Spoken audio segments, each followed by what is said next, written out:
A special thank you to each of our subscribers who make this channel possible. Here's today's story.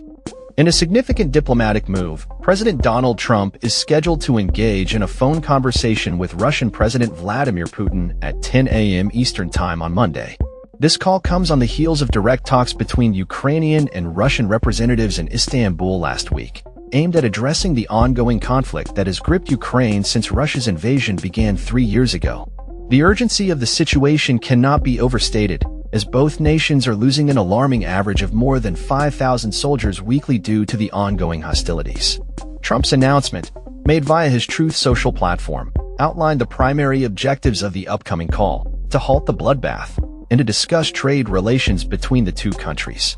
Following his conversation with Putin, Trump plans to speak with Ukrainian President Volodymyr Zelensky and various NATO members, indicating a comprehensive approach to the crisis. Kremlin spokesperson Dmitry Peskov confirmed the timing of the call, which will take place at 5 p.m. Moscow time. This renewed communication between Trump and Putin marks the first direct contact since February, highlighting the importance of dialogue in the quest for peace. The recent Istanbul talks were the first formal discussions between Ukraine and Russia since spring 2022, but they ended without a commitment to a ceasefire. Trump expressed disappointment over Putin's absence from the talks, stating, "Nothing's going to happen until Putin and I get together." His remarks underscore the notion that a resolution to the conflict hinges on direct engagement between the two leaders. Despite Trump's calls for further sanctions against Russia, there has been little change in Moscow's war objectives, which include the ceding of 4 regions of Ukraine and a permanent blockade on Kyiv's NATO aspirations.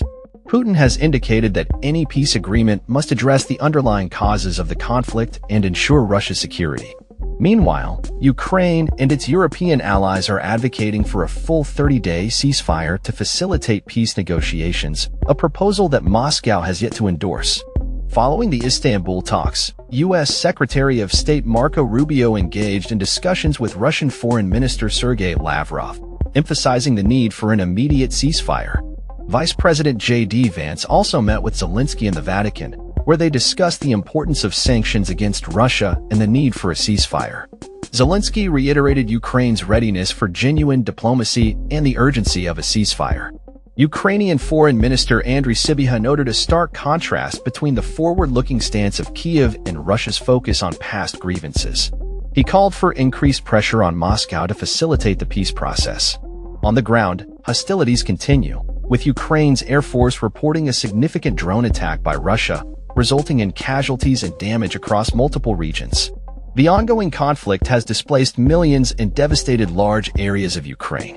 Trump's upcoming call with Putin is seen as a crucial step in his long-standing commitment to resolving the conflict, a promise he made during his election campaign.